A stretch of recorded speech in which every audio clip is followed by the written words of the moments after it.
Hey everyone, welcome to the online program of Amrita Civil Service Academy. My name is Sibi Joy. In this video, we'll be decoding current affair MCQs of June 2020. So without any delay, we'll go inside the video. The first question. The first question is, consider the following statements about the Lonar Lake. It is a notified National Geoheritage Monument and has been created after a collapse of a massive volcano. 3. It is a freshwater lake. So select the correct answer using the given below code. Option A, 1 only, option B, 2 and 3 only, option C, 1 and 2 only, and option D, all of the above. So Lonar Lake has been there in our current affairs, or it's been coming consistently in our current affairs for the past 1 year because it has been recently notified as a National Geoheritage Monument. And one specialty of the Lonar Lake is it has been created not because it's a volcanic crater. It was believed to be a volcanic crater earlier, but actually it is a crater caused by a asteroid or a meteor hitting the Earth's surface during the Pleistocene epoch. So considering that into account, this has been there in the news for a few months, and we can say if you are just aware of the news over the past few months, you will know that the second statement is wrong. So remove the second statement, you are left with just one statement, which is option, which is A, 1 only. So we'll go into the explanation. The answer is A. Statement 1 is correct because Lonar Lake, also known as Lonar Crater, is a notified National Geoheritage Monument, saline soda lake located at Lonar in Buldana district, Maharashtra. What is geoheritage? Geoheritage refers to the geological features which are inherently or culturally significant, offering insight to Earth's evolution or history, to earth science, or that can be utilized for education. Geological Survey of India is the parent body which is making efforts towards identification and protection of geoheritage sites. So it's just an explanation of what is geoheritage tag and which body is involved in it. Second statement, Lonar Lake was created by an asteroid collision with Earth impact during the Pleistocene epoch. The lake was initially believed to be of volcanic origin, but now it is recognized as an impact crater. So Lonar Lake was created by the impact of either a comet or an asteroid. The presence of plagioclase that has been either converted into mascalinite or contains planar deformation features has confirmed the impact origin of this crater. And the third statement is not correct because the water in the lake is both saline and alkaline. It is not a freshwater lake. So a few detailed description about Lonar Lake. Just remember, it was there in the current affairs, and this question has been consistently coming in the newspapers, and that is why this question was also asked right now. So we'll go for the next question. Consider the following statements about the 9th schedule. It contains a list of central and state laws which are shielded from judicial review. It was added to the constitution by the 42nd constitutional amendment. It was introduced by the Nehru government. Which of the above mentioned statements are correct? Option A, 1 and 2 only, B, 2 and 3 only, C, 3 only, and D, all of the above. Now, to those who are not familiar with Indian polity, or those who are not aware of the 9th schedule, you may find this question really difficult because we are not aware of what this is. But as part of a standard syllabus, one does learn about Indian polity while preparing for the civil services examination. And one thing that one learns while preparing for Indian polity is the 9th schedule. The 9th schedule was brought about to enforce land reforms across the country, and it was brought about from the first amendment to the constitution. So it is the first amendment that talks about the 9th schedule. So taking that into account, you can say it was added to the constitution by the first amendment and not the 42nd amendment. So remove statement number 2, you are left with just one option, which is C, 3 only. First statement, there seems to be something wrong in it. We'll see what it is. It was introduced by the Nehru government is the only thing which is coming properly. So we'll go for the explanation. The answer is C. The statement 1 is not correct because the 9th schedule contains a list of central and state laws. Earlier they could not be challenged in courts, but now only 284 such laws are shielded from judicial review. In I.R. Coelho versus State of Tamil Nadu, various laws placed in 9th schedule were challenged in the Supreme Court on the ground that it violates the fundamental rights. And then the Supreme Court upheld the validity of Article 31B and the Parliament's power to place a particular law on the 9th schedule. But the Supreme Court said laws placed in that are open to judicial scrutiny, and such laws do not enjoy a blanket protection. It laid down a dual test to examine the validity of a law placed in the 9th schedule, whether it violates any fundamental right, and if it does, whether its violation also destroys or damages the basic structure. If the answer to both questions is in the affirmative, then the law which is placed in the 9th schedule can be considered to be unconstitutional. That is what the Supreme Court said to be a test, and it was passed. The Supreme Court passed this judgment in the I.R. Coelho versus the State of Tamil Nadu case. The second statement, the schedule was added to the Constitution by the First Amendment in 1951, along with Article 13B, with a view to provide a protective umbrella to land reforms laws to save them from being challenged in courts on the ground of violation of fundamental rights. The third statement was correct because it was introduced by the Nehru government on May 10, 1951 to address judicial decision and pronouncements, especially about the chapter of fundamental rights. So Nehru was also very clear on the purpose behind the First Amendment. The state wanted to pursue nationalization, take away lands from the zamindars, redistribute them, and make special provisions for the socially and economically backward. So that was the idea behind the 9th schedule implementation, why it was protected from judicial review. So we'll go for the next question. In context of Pradhan Mantri Krishi Sinchai Yojana PMKSY PDMC, consider the following statements. It is a centrally sponsored scheme. It is implemented with an area development approach by adopting decentralized state of planning. The per drop more crop component of PMKSY focuses on water use efficiency through sprinkler and drip irrigation. Choose the correct code. 1 and 2 only, 2 only, 1 and 3 only, D all of the above. So Pradhan Mantri Krishi Sinchai Yojana.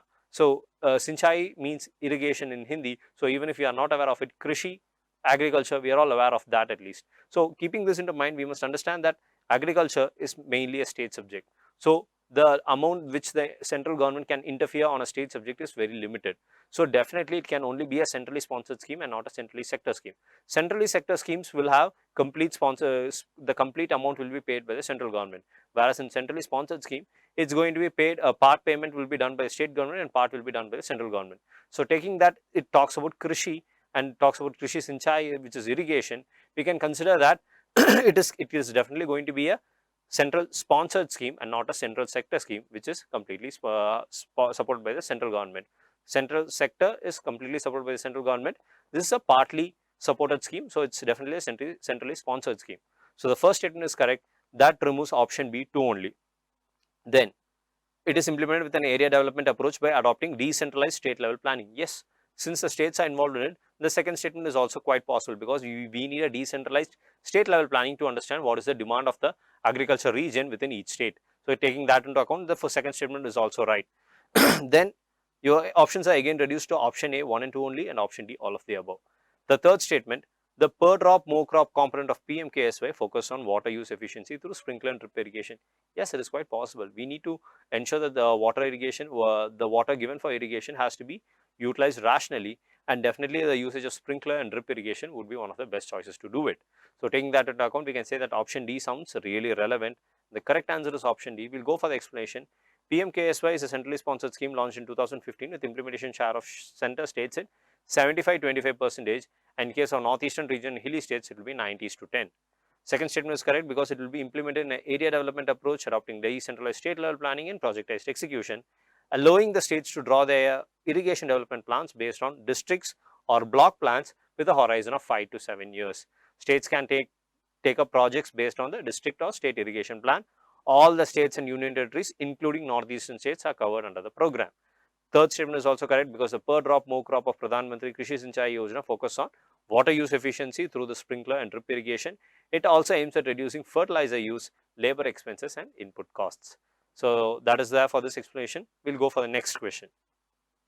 In context of Small Farmers Agribusiness Consortium, SFAC, consider the following statements. 1. It is a statutory body.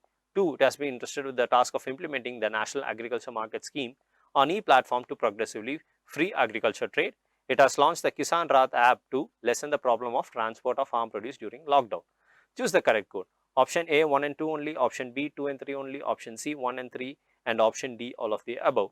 So Small Farmers Agribusiness Consortium, the first statement is a statutory body. A statutory body is something which is either passed by a act of the parliament or which derives its powers from an act of parliament. So the Small Farmers Agribusiness Consortium is neither of this. It is mostly a consortium. It is meant towards bringing the small farmers together. So we can say that the first statement is absolutely wrong. Taking that into account, you are just left with one option, which is option B, 2 and 3 only. And both of them seem really relevant, keeping the keywords of SFAC in mind. So we'll go for the explanation. The answer is B. The statement 1 is not correct because SFAC is an autonomous society promoted by the Ministry of Agriculture, Cooperation, Farmers Welfare, Government of India. It was registered under the Societies Registration Act 21 of 1860 on 18 January 1994. The second statement is correct because the society has been entrusted with the task of implementation of the critically important Delhi Kisan Mandi and National Agriculture Market Scheme on e-platform or e-NAM to progressively free agriculture trade and offer price discovery to farmers. The third statement is also correct. SFAC launched the Kisan Rath app with the help of officials of the Ministry of Agriculture, which lessened the problem of transport of farm produce during the lockdown. So that is there for this explanation. I hope you all understand what is the role of SFAC and what they have done during this with developing this Kisan Rath app. So we'll go for next question. Recently, government has launched the Sahakar Mitra scheme to provide young professionals an opportunity of practical exposure in cooperatives as a paid intern, provide financial assistance and interest-free loans to cooperative institutions, assist cooperative institutions to access new and innovative ideas of young professionals. D, both A and C. So, this is an ABCD type of questions, and these questions are really difficult if one does not have an idea of what they are going to be talking about. So, if you can make a leap of logic, go for it. Otherwise, we'll have to have a clear-cut understanding of what this is talking about. So, taking that into mind, let me just give you the answer. The answer is option D, A and C. It talks about how you're providing the young professionals an opportunity of practical exposure in cooperatives as a paid intern, while the cooperatives also get the new ideas and innovative ideas of the young professionals. We'll go for the explanation. Sahakar Mitra scheme on internship program, or SIP, will provide the young professionals an opportunity of practical exposure and learning from the working of NCDC and cooperatives as a paid intern. Sahakar Mitra scheme is expected to assist cooperative institutions access new and innovative ideas of young professionals, while the interns gain experience of working in the field, giving confidence to be self-reliant. It is expected to be a win-win situation for both for cooperatives as well as for the young professionals. Under the scheme, professional graduates in disciplines such as agriculture and allied areas, IT, etc. will be eligible for internship. Professionals who are pursuing or have completed their MBA degrees in agribusiness, cooperation, finance, international trade, forestry, rural development, project management, etc. will also be eligible. So, this is the idea behind the Sahakar Mitra scheme. Please think about it and understand that it is related with cooperatives. We go for the next question. Consider the following statements about the Lunar Polar Exploration, or LPE. ISRO and NASA will jointly launch this lunar mission. The second statement says the mission intends to obtain data on the quantity and forms of water resources present in the polar regions of Moon. Under this mission, a lander and rover will be put on the Moon's surface.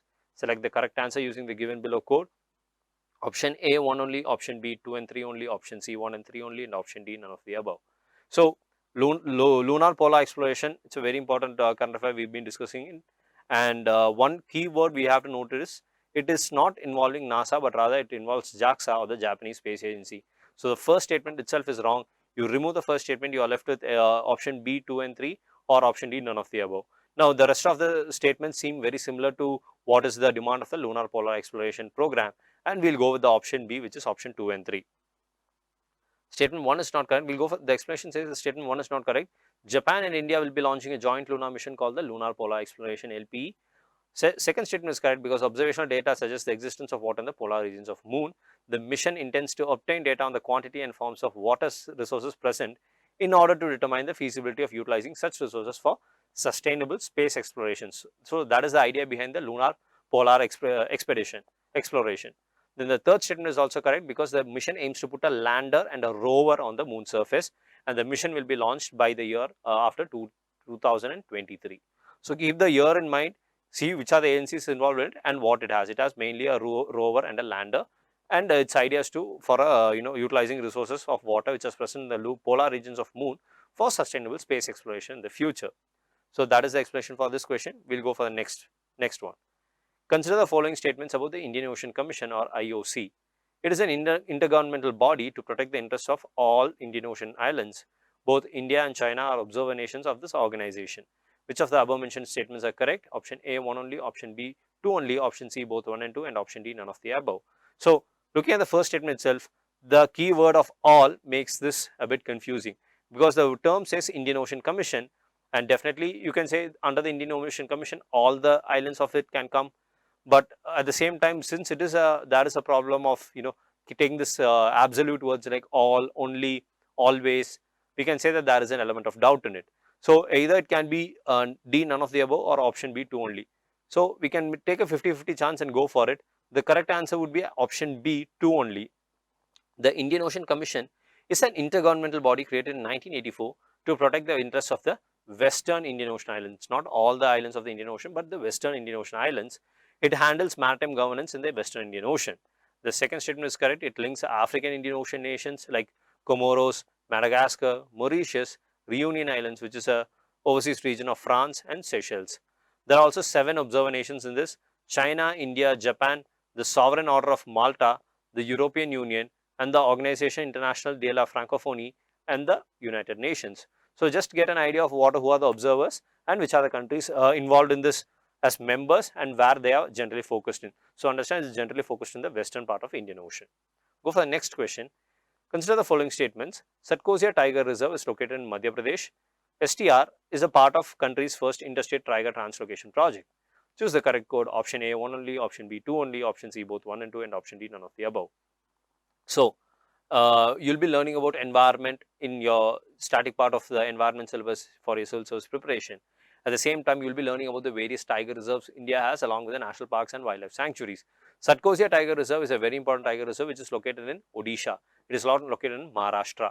So first, not located in Madhya Pradesh. So for the first statement itself is wrong. You can cut it. You are left with option B 2 only or option D none of the above. So even without knowing the rest of the thing, whether it's a part of the country's first interstate tiger translocation project, you can get a clear-cut idea of 50-50 chance. You can either go for B or option D, none of the above. So it is a part of this first interstate tiger translocation project, and the correct answer is B 2 only. So Satkosia Tiger Reserve is in Angul district of Odisha, and the second statement, Sundari tigress was shifted from MP's Bandhavgarh Tiger Reserve BTR to Satkosia Tiger Reserve STR in Odisha's Angul district in 2018. She had been moved to Odisha a week after translocation of MB2, a male tiger from Khanna. This pair was a part of country's first interstate tiger translocation project, but MB2 was killed by poachers in late 2018. So that is the explanation for this. Please understand that Satkosia is a part of the country's first interstate translocation project, and it's located in Odisha. At the same time, also understand that Bandhavgarh Tiger Reserve is located in Madhya Pradesh. Go for the next question. In context of Malabar gliding frog, consider the following statements. This frog species is endemic to the rainforests of the Western Ghats. It can glide in the air up to 10 to 12 meters. Choose the correct code. Option A 1 only, option B 2 only, option C both 1 and 2, and option D none of the above. So in such questions, it's a two statement question. Generally, you can go for both of them will be right because Malabar gliding frog, the term itself mentions the word Malabar, and it is in the near the rainforest region of Western Ghats. That is the region we can say as Malabar. So it is quite possible it could be endemic to that region, and it can glide in the air up to 10 to 12 meters. Yes, definitely the term itself mentions gliding frog. It's not a jumping frog or something.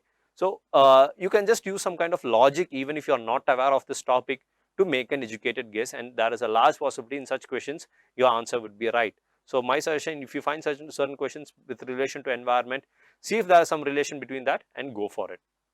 So the correct answer is option C. The Malabar gliding frog species is endemic to the rainforests of Western Ghats. The second statement is correct. A juvenile Malabar gliding frog, Rhacophorus malabaricus, is a rare amphibian that can glide in the air up to 10 to 12 meters. So that is the explanation. We'll go for the next question. Recently, the Reserve Bank of India has constituted the P.K. Mohanty Committee to review ownership and corporate structure for Indian private sector banks, assess the adequate size of capital reserves that the RBI should hold, set up a robust digital payments ecosystem in the country, and review India's macroeconomic policies. So again, it's an ABCD type of question. It's really hard for us who are not aware of the current affairs to make an educated guess upon this. And since it talks about the committee formed by RBI and all of them does involve something with relation to the economy or the money market, it's going to be really difficult for us to make an educated guess. So in such cases, please make a list of any committees if you find, understand where they are, what they are involved with, and that should be more than enough for you. So in this case, the P.K. Mohanty Committee is to review ownership and corporate structure for Indian private sector banks. So the correct answer is option A. We'll go for the explanation. RBI has constituted a 5-member internal working group to review extent ownership guidelines and corporate structure for Indian private sector banks. RBI Central Board Director P.K. Mohanty will lead the committee, which will submit its report by 30th September 2020. It will review the extent licensing guidelines and regulations relating to ownership and control in Indian private sector banks and suggest appropriate norms and examine and review the eligibility criteria for individuals or entities to apply for banking license. So that is the explanation for the P.K. Mohanty Committee. We'll go for the next question. Consider the following statements about the Kaveri River. It is also known as the Dakshina Ganga. The second statement, the Harangi, Shimsha, Arkavati and Lakshman Tirtha are some of its tributaries. The Grand Anicut was constructed on by the Chola kings. Select the correct answer using the given below code. Option A 1 and 2 only, option B 2 only, option C 1 and 3 only, and option D all of the above. So Kaveri River is also is also known as the Dakshina Ganga. So the first statement is definitely correct. You can eliminate option 2. The Harangi, Shimsha, Arkavati and Lakshman Tirtha are some of its tributaries. As you learn about your geography and environment, you will be learning about the major rivers of India and their major tributaries. So definitely somebody who has learned that will know that these are the tributaries. So what about those who are not aware of it? Look at the third statement. The Grand Anicut was constructed on by the Chola king. Yes, the Chola king, it is believed to be the Chola king Karikalan who constructed the Grand Anicut. It is still an existing dam-like structure on the river Kaveri. So it is considered to be one of the oldest dam structures across the world, which is still working. So taking that into account, you can say the third statement is also right. So either just by knowing the third statement is right, you can make a choice between either option C or D. So we managed to make it a 50-50 choice. It's 1 and 3 only or D, all of the above. So going by this, I would say the answer is D, all of the above. The answer is correct because these are the tributaries of Kaveri. So Kaveri is designated as the Dakshina Ganga or the Ganga of the South. Second statement is correct because the tributaries of Kaveri are on the left bank, the Harangi, the Hemavati, the Shimsha and the Arkavati. On the right bank, we have the Lakshman Tirtha, the Kabani, the Suvarnavadi, Bhavani, Noyal and Amaravati. And on the Kaveri branch, the third statement, on the Kaveri branch lies the Grand Anicut, said to have been constructed by a Chola king in the 1st century AD. Below the Grand Anicut, the Kaveri river branch splits into two. The Kaveri branch of the river splits into two, known as the Kaveri and the Vennar. So that is the explanation for this question. We'll go for the next question. Consider the following statements about the Keeredi excavation. Domestication and use of animals was completely absent in Keeredi society. Second statement, recently unearthed cultural deposits suggest that it was the first urbanized civilization of India. Third statement, it flourished on the banks of Vaigai river. Which of the above mentioned statements are correct? Option A, 1 and 2 only, option B, 2 and 3 only, option C, 3 only, and option D, all of the above. So, Keeredi excavations have been happening. If you have a general idea about it, we can make a a proper choice. So, look at the first statement. Domestication and use of animals was completely absent in Keeredi society. So, as to say that there was no domestication and use of animals seems highly irregular, since humans have been domesticating and using animals since prehistoric times. So the first statement seems highly irregular. Remove that and you are left with two options, which is option B 2 and 3 and option C 3 only. That alone shows that the third statement is absolutely right. Then the second statement is the one which is in question. Recently unearthed cultural deposits suggest that it was the first urbanized civilization of India, but taking into account the timeline when Keeredi urban civilization remnants were found, we can say that it was not the first civilization in India. Rather it could be the second. So taking that into account, let's go for the explanation. The answer would be B. The answer would be C. Statement 1 is not correct. Skeletal fragments of cow or ox and buffalo, sheep and goat, nilgai, blackbuck, wild boar and peacock suggest that the society in Keeredi had used animals predominantly for agriculture purposes. The second statement is not correct because according to a report published by the Tamil Nadu Agriculture Archaeology Department, the cultural deposits unearthed during the excavations at the site of Keeredi, located in Shivaganga district, could be dated to a period between 6th century BC and 1st century AD. The result suggests that the second urbanization, which is the first is the Indus Valley civilization of Vaigai plains, happened in the Tamil Nadu during 6th century BC. So you can say it happened during 6th century BC, which is not, and it came after the Indus Valley civilization. The third statement is correct because Keeredi, an urban settlement of Sangam age, flourished on the banks of the river Vaigai. So that is that for the explanation. So that is all for the first part 1 of this video. This is CB Joy signing off. Thank you.